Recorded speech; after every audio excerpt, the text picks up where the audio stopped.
Hi, everybody. Welcome back. Welcome back.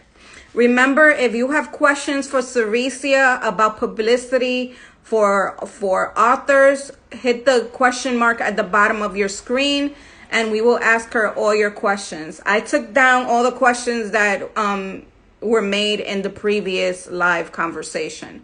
So, again, if you have questions, hit the question mark icon. Hi, everybody. Thank you for joining us. Saraciea should be joining us in a few.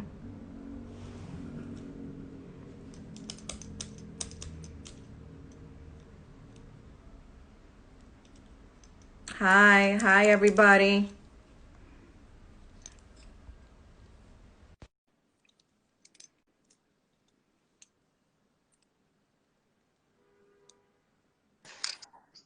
Yes, here we are. Back. Here we are. Okay, so another question that someone has was, should people get, when you write a book, should you get blurb readers who usually read the genre that you have written, or should your blurb readers be just anyone who just reads? Yeah, I would say, you should have a couple tiers of people that you want to reach out to. So obviously you definitely want to get blurbs from people who are writing in your genre, just because that's going to make sense. Like, it'll be eye recognition for folks when they see it on the cover. But then let's say if you've reached out to, every single person that that writes in that genre and no one's getting back to you about doing blurbs, I would say that the next thing you want to do is figure out which writers are fans of the genre and actually read, because Yeah. then they will still be good blurbers for you. And you'll see that in the YA space, in particular, and in literary fiction as well. I feel like some people who are nonfiction writers will blurb fiction, and some people who are fiction will blurb nonfiction. And so, as long as they read, those genres, you're setting yourself up for success. But Right. if you are asking someone to blurb who doesn't read in the genre, who doesn't write in the genre, it doesn't really make sense. Right. So if you're writing for YA, get blurbs from YA readers and Exactly. YA writers, right? If you're writing for children, get blurbs from children's author or children's book readers, which makes a lot of sense. Somebody wants to know, and I don't know if you're gonna give up this info. What's the ballpark figure for hiring a publicist? Like, how deep in my pockets should I be going? I'll be honest and say I've worked on a campaign where I worked with someone for $2,000, and that was for 2 months. And for them in particular, they were like, "Oh, I really want 3 media hits, and I want you to arrange 3 events." And so that's something that I did for them. Okay. I've worked with people where they were like, "Oh, I don't really want the long lead publication, but I want you to do some pre-publication work for me. Can we work, can we negotiate a rate between, 5 months, between the 5 or 4 month range?" So they wanted something a little bit more than the 3-month range. Mm-hmm. And so I charged them $7,500 for that. So you negotiate what the services you'll be providing for them. So if they have a budget and they're like, I can only afford 1,500, you're like, okay, here's what I could do for 1,500. Right. But I also, not every single publicist does this, but right. The way I like to work is tell me what's most important to you. Tell me where you want to be featured, because I'm going to focus my efforts there. If you have a lean, mean budget, here's the work that I'm going to do. I also let them know that, like, I come up with, a list of, like, all of the media outlets I'm going to be giving outreach to. But the way I work with authors and illustrators is, my minimum is 3. My maximum, is my maximum, right? I want to get all the media for you, but for the price of $1,500, let's agree that I will at least get you 3 media hits for however long we're going to be working together. That's how hard that's the minimum, so that you are at least getting something, right? Because media is so tricky. It's hard. If a publicist ever tells you, I can guarantee you a spot. Yeah, I was reading that. Yeah. Or I can guarantee. They're like, be suspicious of publicists that tell you, I can guarantee. When they use that word, bounce. Yeah. Turn around and just right go. away. Because media is not guaranteed. It's not guaranteed. I've worked with celebrities where our segments got bumped because of breaking news. And so, if anyone is telling you, pay me $10,000 and I'll guarantee this, it's not worth the money. Right. But if they're using language like, I can secure 5 media hits, and you should do your research and say, great, 5 media hits sound great, but they can't be blog media hits. They need to actually be, an accredited media publication. And so you want to be careful with the terminology as well, because some people out here will try and get you. But I've also worked with people where they were like, oh yeah, let's do like a payment plan. And I was like, sure. And I've been ghosted and haven't been paid. And so it's sort of the risk you take when you're working with individuals. So you ask for everything up front? Huh? You ask for the full payment up front? No, I asked for a deposit, right? And then halfway through, I asked for the second half and I make sure that contracts are signed and stuff like that. But this one particular person, it wasn't a large amount anyway. And so I was just like, I'm gonna let it go, because Saraciea is not going to be that petty for this amount of money. But I was just like, okay, you got me. Did they write another book?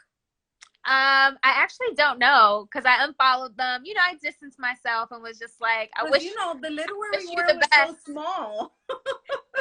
Everybody knows each other in the literary world. You're 100% right. And so, when you meet with people, when you have those consultation calls, if you like what they're saying, go and reach out to some of the authors that they represented. Yeah. And one thing I like to say about myself is every author I work with gets the Saraciea treatment. I try my hardest to make sure that every author is treated the same way, because at the end of the day, is my reputation on the line. Right. Right. But yeah, that's a fantastic question. And especially if people are referring publicists by word of mouth, you definitely don't want anyone to say, Saraciea isn't doing anything for me. Exactly. One of the other things I quickly want to mention before we go on to the next question is sometimes publishers hire freelance publicists to work on books. And so, you'll have an in-house publicist that is handling certain things, and then the outside or freelance publicist is handling other things. And publishers pay anywhere between a minimum of $5,000 to $50,000, $60,000. It depends. It depends on the campaign. It depends on the author. It depends on what they're asking them to do. And if you look really closely at some campaigns that get a lot of media, you should ask, like, did you hire, sorry, my dog's barking. Did you hire? Mine's fell asleep. Oh. But you should ask, did your publisher hire an outside publicist, or was that all, your internal publicist, or did you hire someone? Right. And media is just so tricky, so you really never know. But my favorite is, like I said, let me do my work internally, and then you can hire someone 3 months after the book is pub, because that's how you keep your publicity campaign going, really. Because for you, it's the new book. For me, after 3 months, I'm like, I got other books I can publish yet, no longer new. Right. How many clients do you juggle at once? On the traditional publishing side, at the house that I'm working at right now, we break it down by seasons. So I work with anywhere between 8 to 12 authors or titles in a season. And so we are in 3 seasons. We have fall, which is basically September to December. Then we have winter, which is, you know, January to about the end of April. Excuse me. And then we have spring, summer, which is from May all the way to August. And so anywhere between 8 to 12. And then there are some authors that just get requests all year round. And because they're assigned to me still, I'll work and do certain things for them. But isn't that sort of like a conflict of interest when you, let's say you have 5 authors that definitely want to be in the New York Times? It's not a conflict of interest because all of the books are usually publishing at different times. Okay, and got it. Your pitching angles can include sometimes a roundup, or a feature or a trend piece. And so sometimes if, you know, you have authors on your list that are writing similarly, like in the same genre or tackling the same themes, and you think that they would be great for in conversation stuff, sometimes it's a benefit, you know. Other times it can cannibalize opportunities because it's like, oh, I'm working with author A who is maybe considered like a New York Times bestselling author, and then I have, you know, another author that I'm working with, author B, who is considered more mid-list. So sometimes you do have to be really strategic about which outlets you're pitching and when, for certain authors, because you don't, media really hates to get a pitch from you like 5 times within a week. So it's like you want to be strategic about when you're reaching out to people, you want to leave some space and time for follow-up and give them a chance to reply. And so, like I said, those relationships really matter. And so our jobs are like follow up. You have to be the follow-up queen, but at the same time, you have to know when to give space. And so I really get pissed off when, just in general, people will email me on a Monday and then follow up with me on a Wednesday, and I'm just like, the week's not over yet. You know, granted, I try to respond to people within, you know, 24 to 48 hours, but it's like, bruh, relax. It's only been 3 days. And I can only imagine how many pitches you get. Yeah. Right? Like how many emails relating to books you got to sift through in just one day. Absolutely. Because you got to remember, I'm answering emails from the author, but then I also have to keep the author informed about what I'm doing. And so, you know, there are times where I tell the author, okay, here's the plan. Here's everything that I'm going to be doing, right? So I can be upfront about it. And then, you know, I'll try and give them, here's a bi-weekly check-in, here's a monthly check-in. And as we get closer and closer and closer to the publication date, those communications become more frequent. There are lots of author friends that I have and lots of publicist friends that I have who tell me they don't, like, there are some publicists that are like, I don't really hear from my author that much. And then there are some authors that are like, I don't hear from my publicist at all, not until my book is about to go on sale. And so I'm not that type of publicist. I like to be in constant communication. You like an open line of communication. Yeah. And so those are some frustrations. But I will say this, that even if you don't hear from your publicist, they are working behind the scenes, you know, so try and be kind to them. But I think you can also let them know, like, hey, I know you may be stressed. I know you may be juggling a lot of stuff, but, you know, if you could just reply to say that you saw this email, that would make me feel better. Because it is tough. It is tough. But in regards to self, like, you know, when I was working for myself, freelancing, I only like to take on 3 to 4 clients at a time. And it really depended on, like, how many we're publishing each month. So I would try and do, like, 1 in January and not do another one until 1 in March, just so that I would have some space and breaks in between, because I really enjoy working on campaigns one at a time. Obviously, because I work for a major publisher, that's different. I'm working on multiple campaigns and I can multitask, thankfully. But when I was freelancing, it was really a joy to really dig into campaigns and just focus on that one book and that one author, and try and get as much done as possible for them. So there are both pros and cons. Right. I can imagine. So besides yourself, someone is asking, who are some freelance publicists you recommend? Well, two of them no longer really are doing freelance stuff.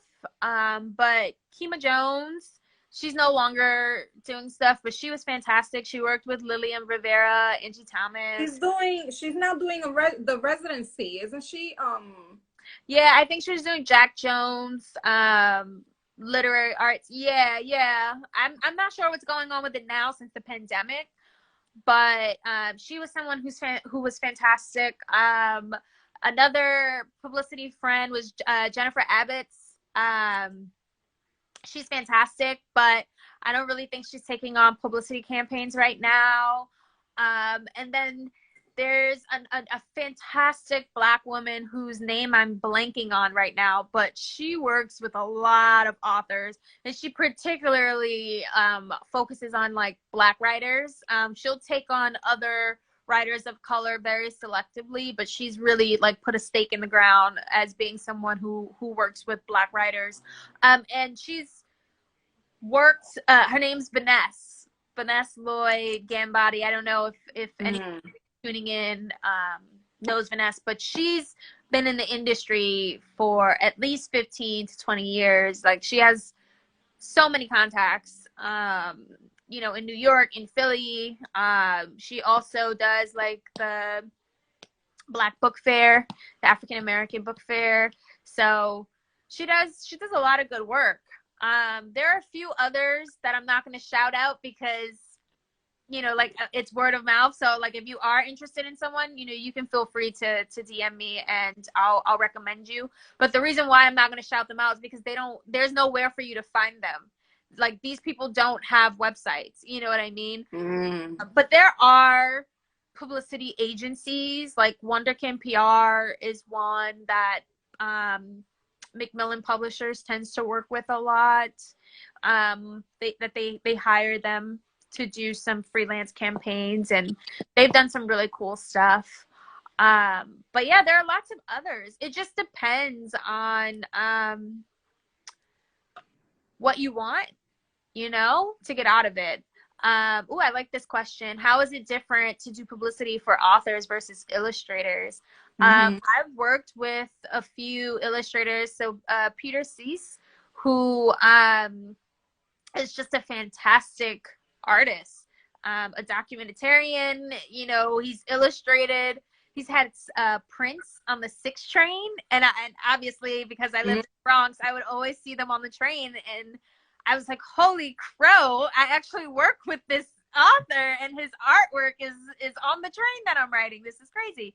And so it was so much fun working with him because he was both the author and the illustrator. So, you know, this is going to answer your question partially, but I was able to work with him to select some of his artwork to run in publications, to do really cool stuff on like Instagram.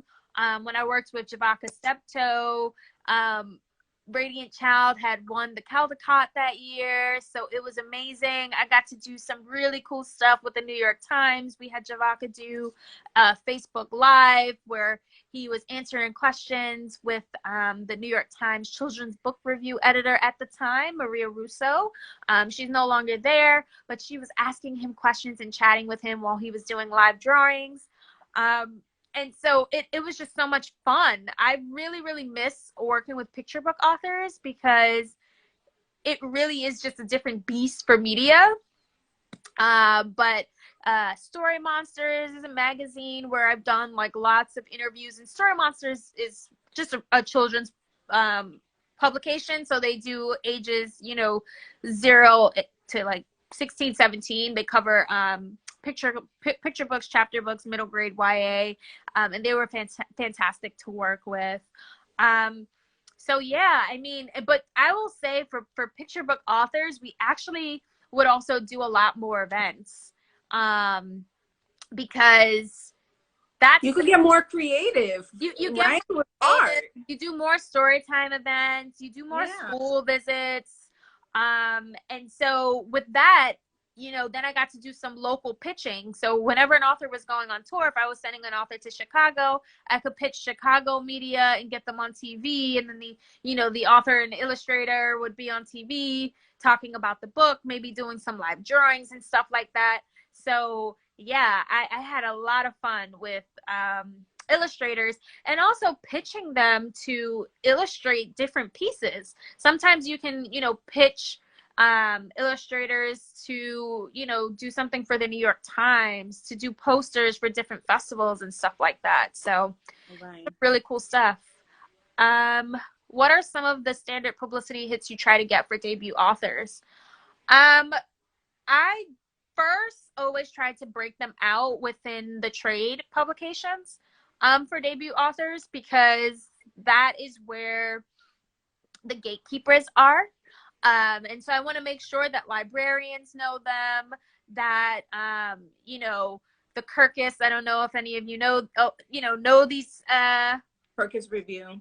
Yeah. But whether you're self-published or traditionally published, you should sign up for Kirkus Review. You should sign up for Library Journal, School Library Journal, Shelf Awareness. You basically want to be immersing yourself in all of the trade industry, because this is where booksellers and educators are coming to learn about the new books, and to read reviews about them. And to see interviews and stuff like that with them. So I usually try to aim for at least one, trade publication interview or feature. And those nowadays have been coming harder and harder to do, which is sort of not great, but it just, tells me that I need to be pitching better angles, because they've covered so many different topics that it's like, how are you going to put a twist on this thing? And that's when the author's personal experiences comes into play. But definitely trade publications. And then there are some places that I consider, well, I won't say this term, because then if any of them are watching, they'll probably be like, well, not gonna do anything for you media wise. But there are websites that I pitch, and usually have been very successful in securing media coverage, which it has been, Bustle, Pop Sugar, Nerd Daily, Den of Geek. So it really just depends if I'm working on, sort of like a fiction or a nonfiction thing, or if it's genre based. But for the most part, I'm trying to get all of those places. And in addition to that, I'm always shooting for the stars. So I'm always trying to get the New York Times, always trying to get the Wall Street Journal, always trying to get the Washington Post. The Washington Post is really hard, I feel like. But yeah. Newsday used to cover a lot of book coverage previously. I haven't really seen too much of it now. It's been a little more selective. AM New York actually used to be one of my favorites to get coverage in, but their book team folded. I don't know what's really going on with that newspaper anymore, and obviously because of the pandemic, I haven't been riding the subway, so I don't even know if it's still. Oh, you too? I haven't been the subway since before. Since early March.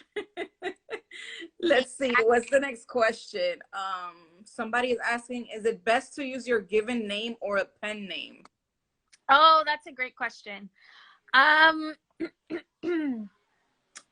I think it depends on what you're writing, right? That's number one. So if you are writing erotica and you maybe don't want it, like if you're working, full-time still, and writing is not your one and only source of income, you maybe don't want your coworkers, to sort of tease you about your erotica that you're writing. So in that case, I would say a pseudonym is probably great. In addition to that, if you are planning to write in more than one genre or more than one age group, so let's say, for example, you want to be the type of writer that writes literary fiction, racially charged nonfiction, and then like really super humorous children's books, I think you can make the distinguish for yourself of like, which one do I want to be known for under my name, right? And then which one do I want sort of like some space from, so that people won't judge me too harshly. So if you're writing like racially charged stuff under your name, then maybe, you know, the stuff for children you'll write under a pen name, just because, you know, you don't want adults to be like, I don't know, you know, Angie's writing stuff about race and stuff about this, and now she's writing children's book, and I don't want my, you know, again, there's no right or wrong answer. It's really a personal preference. I have an anthology coming out next fall, and I decided to do it under my name. And so, you know, I'm comfortable with that. I'm also comfortable with being public about that, though. There are some people that are like, no, I don't, Right. no, I want space from that. And that's fine. I actually talk to a few writers and I tell them, like, remember, writing is a job, so you need to be on. And so if you want to write under a pseudonym so that you don't always have to be on, that is perfectly fine. Actors do it. So so I imagine that if you publish under a pseudonym, your publicity is just different, or what, non-existent? Because you're not showing your face. You're not. No, you can show your face. Zoraida Cordova is someone who writes romance under a pen name, and then also writes, you know, fiction, and YA books and middle grade now. And so she's decided, you know, for my adult fiction and for the YA, right, I'm going to use my name, Zoraida, and then for my romance, I'm going to put it under Zoe Castile. And so it's still ZC, right, for each thing, but she decided, I want to do that. I want to have a pseudonym so that there's some separation from it. And I think, you know, that was her choice to make, because you got to remember, especially if you're writing for young people, that those young people age up.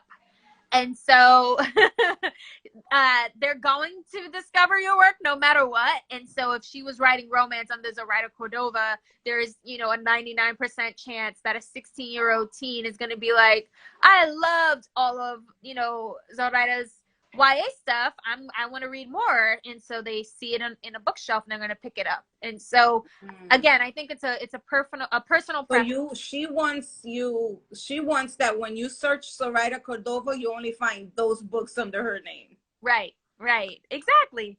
And you know, I mean, it's the same thing with other adult authors that have written under pseudonyms that are also writing children's books. I'm trying to think. I was going to use this example, but she's not really doing too hot in the media right now, so I'm going to skip over that. Someone's asking, do you need a PR for your anthology? So, you know, being a publicist and working in the industry is like a double-edged sword, because I know what I'm getting and I know what I'm not getting. But at the same time, you know, I have some contacts. I'm only as good as my network. And so, you know, I'm obviously going to let, you know, the publicists for my book do their job, but I'm going to work in partnership with them and say, like, hey, here are contacts that I have had. That you've built along the years. Yeah, those relationships.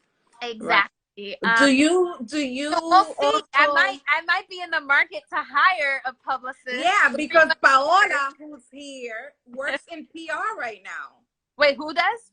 Paola Céspedes. Oh, nice. She works in PR right now, but she wants to get into PR for the book industry. Oh, so cool. If there's any way that you could get her like a little internship in your corner, in your office, in the corner of your office or something, some way that she could get her hands into learning a bit more. I'm pretty sure this conversation has been, you know, everything for her. Yeah. I'm pretty sure she'll appreciate that. Yeah, I've been working as a literary publicist for about 8 years now. And before that, I did some fashion PR, which was fun, but stressful and probably not the best environment for me.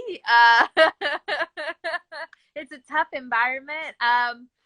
But yeah, I think I will say this. If you are a publicist, you can work in any industry because it's a product. At the end of the day, it's a product. And again, you're only as good as your relationships, which if you are a publicist, you know that. And so I think, you know, you can begin to make, I would start working to just connect and network with media professionals that cover books. And most of those media professionals are the same professionals that you are pitching if you work in the arts and culture or arts and entertainment or lifestyle section. The same people that you are pitching are the same people that I'm pitching. The only thing is, you know, product. It's the product. And not only that, when you are, because I do something called media meetings, which has sort of changed a little bit right now because of the pandemic. So I haven't really been able to like ja over lunch or dinner about books. But you know, it's been like, let's have a phone call or let's have a virtual coffee and talk about books. And so it's really getting to know them and building those relationships. And so it's like, I saw that you are binge watching, I don't know, Sabrina on Netflix. And like, here's a book that I think if you like that, you'll love reading because you're into horror. And so it's pretty much the same thing. So what do you recommend for the people who are binge watching 90 Day Fiancé?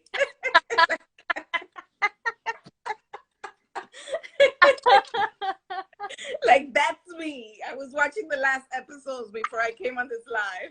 Have you read You Had Me at Hola? No. You have to read it. It's not, I wouldn't say it's like 90 Day Fiancé, but it's so funny and heartwarming that, and it's, let me write that down. I think you'll like it. It's written by oh gosh, she's gonna kill me. What's her name? Why am I gonna say Adriana Herrera? But it's not her. It's OMG. It's not Adriana, no. No, it's not. But the name of the book is You Had Me at Hola, and it's by Alexis Daria. I'm like, how could I forget her name? She's from the Bronx. I'm gonna look it up right now. You Had Me at Hola by Alexis Daria. No one tell Alexis that I forgot her name for a hot second. Oh, I've seen this book cover. Yes. Read it. It looks very like you're watching a novela. It is, but you'll like it. There's some marriage drama a little bit, so I feel like it'll really. Let me order this right now. Yes, Alexis here. I'll write her name because I think some people are asking. Alexis Daria.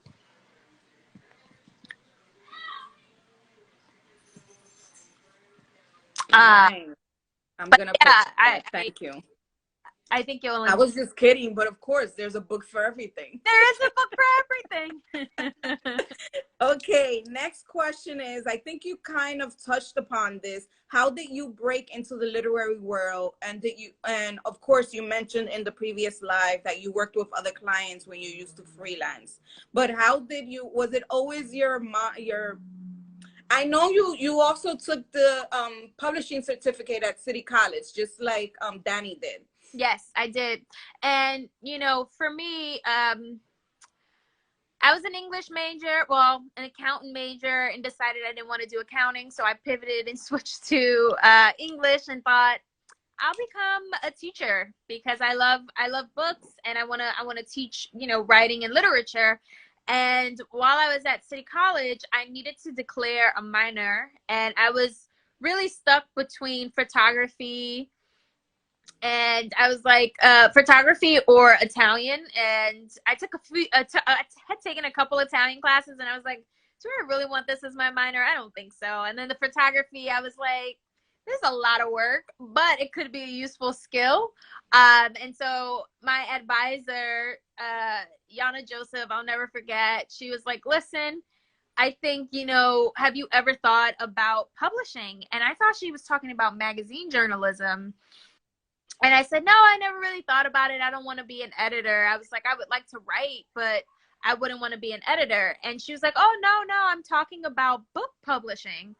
And I was like, I looked at her like, what? Like, I have no idea what you're talking about. Like, all the people all the books that I've read, I just assumed that the authors were dead because I thought it was one of those things where, you know, because it's art, like you get famous after you die. That's how I saw it. And I was like, what are you talking about? And so she introduced me to Retha Powers and David Unger. And I had a preliminary discussion with them about the program, and they gave me a pamphlet. And I was just like, wait, the only job I thought in publishing was editorial, but that wasn't true. And they were like, no, you can have basically any type of degree, right? You can have a degree in sociology, mathematics, like whatever your degree is in, you can still work in the publishing industry. And I found that to be really fascinating as an English major in particular. But they do ask for a certain amount of experience, though, for the program, for you to work in publishing. So through the program, you take all of these classes, and they have something called Publishing Practicum, which is where you basically learn all of the nuts and bolts from the folks that work in the industry. No, like even industry adjacent, because people think, oh, you have to work at a major publisher to get stuff done. But there are people who are actually printing the books. They can tell you the quality of paper, the type of ink that is going to work for the type of paper, how much the paper weighs. And so oh, wow. there are all of these experts. So those beautiful design coffee table books and stuff like that. Shout out to all of the people who are going back and forth to say, this is the type of paper, that isn't going to bleed well, or, this is what's going to work for a coffee table book. This is what's going to work for a heavily photographic type of book. There's some amazing people, making your visual dreams come true, doing all of the specs that you see. So that's like one entire team. There are people in the warehouse that are packaging the books, bubble wrapping them so that they're safe, and they make them to the bookstores so that you can go in and grab them and hug them, and bring them home and read them and love up on them. I think that would make you appreciate the industry even more, right? Yes. And appreciate books even more. Exactly. And in addition to that, the program has an internship embedded in it. And so I really stress for especially people of color and people of low income who are interested in doing a program. City College, that publishing program was started by Walter Mosley, and it's one of the most underrated gems. Everyone wants to go to NYU. Everyone wants to go to Pace. Everyone wants to go to Denver Publishing Institute. And this is no shade to those places, but you have to have a certain type of privilege to go to those places, right? You have to be, in a certain situation to do that. The publishing certificate program is reasonably priced. I wish it was even lower so that more people could afford to do the program, but it is like a quarter the price, maybe even less than what Paola, City College is in Manhattan on 137th Street and 37th and Amsterdam. That's where we had the conference last year, Paola, and you were at the conference. It is exactly where it's at. It's also where the Langston Hughes Festival takes place. Like, listen, I love that campus so much. The program is, what is it, 1 or 2 years? It's a certificate program. It depends on how quickly you want to do the program. Because I'll say that to you. When I was there, again, I was on the verge of graduating, so I did everything in one semester. But there are people who will take 1 or 2, not one semester. I did it like in 1 year, excuse me. And so there are people who, will do it over the course of 2 years. There are people who will do it over the course of 1 year, between 2 semesters. And so it really just depends on you. But like I was saying, you have an internship that's built into the program. And so that was a fantastic way for me to get in. I had my internship at Simon & Schuster, and I networked my butt off, because after I graduated, a position opened up there. I interviewed for it, and that's how I landed my job there. But I will say this, that it took me a while to figure out adult publishing and children's publishing and where I want it to be.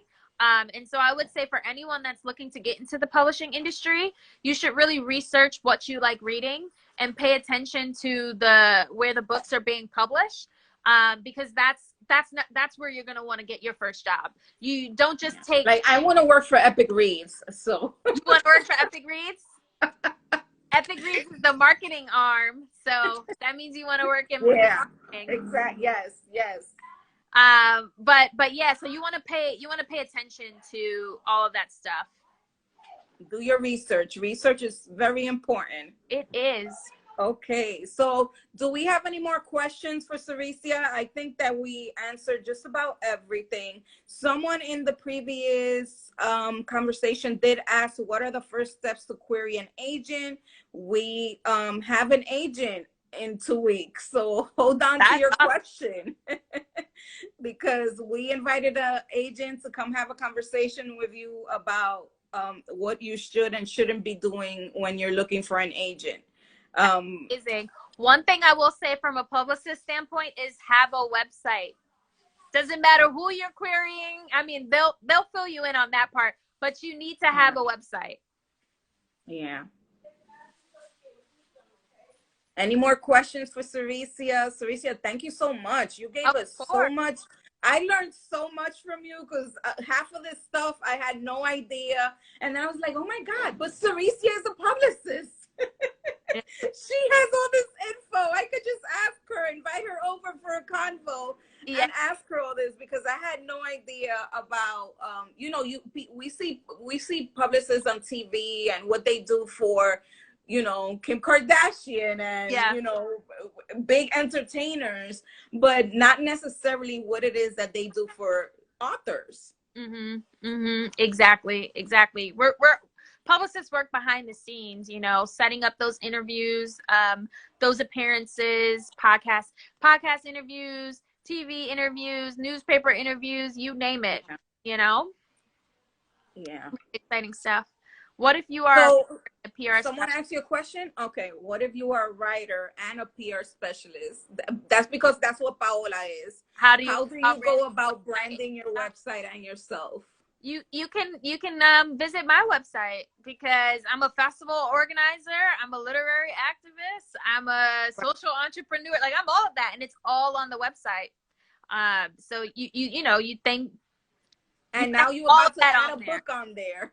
Yeah, the book is on there too. You make sure you have tabs on your website for all of that, because that's the main hub where everyone's coming to research you and learn more about you. Yeah, that's a question. Nice. I think Paola is gonna segue into becoming a book publicist. So stay tuned for that work. It's fun work, and like I think she also said, PR is a thankless job. Yeah. I can't tell you how many of your favorite authors' books I've worked on, and I have never been thanked in the acknowledgments. And then there are others. Wow, yeah. There are others where I have been thanked and brought to tears, because I'm like, wow, I didn't think you valued me that much, but clearly you did. Right. So it's really interesting. Damn, they don't thank you? I mean, they be thanking their editors and their illustrator and their publisher. Listen, I don't judge. I mean, if it weren't for the publicists, where would your book be?